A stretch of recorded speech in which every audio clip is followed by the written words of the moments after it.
Dobrý deň, počúvate podcast profilektor.sk. Moje meno je Marian Kohn, som lektor anglického jazyka a budem vás sprevádzať týmto podcastom.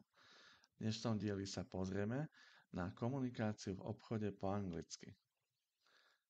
I am looking for, hľadám.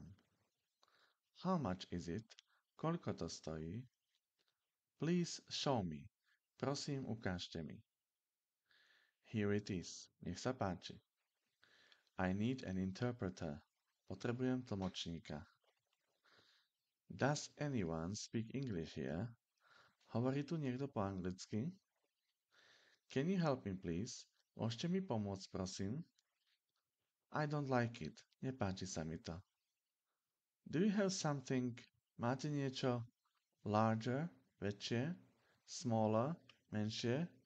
Cheaper? Lacnejšie? Better? Lepšie? What can I do for you? Čo môžem pre vás urobiť? Where can I find? Kde môžem nájsť? A pharmacy, lekáreň. A bookstore, knihkupectvo. A department store, obchodný dom. A bakery, pekáreň. A clothing store, obchod s oblečením. A grocery store, obchod s potravinami. A supermarket, supermarket. A shoe store, obchod s obuvom. A hardware store, železiarstvo. A gift shop, darčeková predajňa. A florist, kvetinárstvo.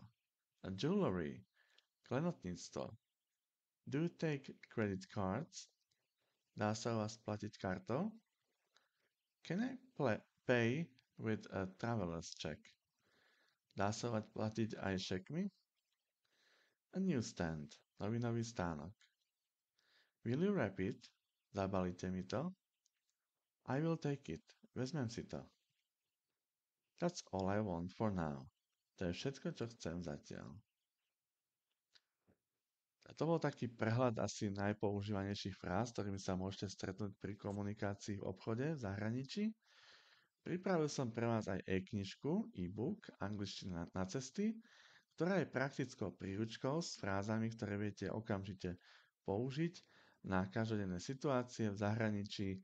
Ku knižke sú aj audionahrávky, takže viete si to aj napočúvať a knižku aj s nahrávkami si viete zakúpiť na mojej webovej stránke www.profilektor.sk. Link nájdete aj v popise videa, respektíve v tom pripnutom komentári, takže určite to nájdete. A takisto ponúkam aj kurzy angličtiny, takže ak máte záujem, všetky informácie nájdete na webovej stránke www.profilektor.sk. Ak máte nejaké otázky alebo podnety alebo návrhy, ako tento podcast spraviť ešte zaujímavejším a proste atraktívnejším pre ďalších poslucháčov, kľudne ma kontaktujte, či už cez tú webovú stránku, alebo mi napíšte do komentára, budem sa tešiť na vašu spätnú väzbu. Takže bolo mi cťou sprevádzať vás dnešným podcastom a moje meno je Marian Kohn a teším sa na stretnutie pri ďalšom dieli podcastu profilektor.sk.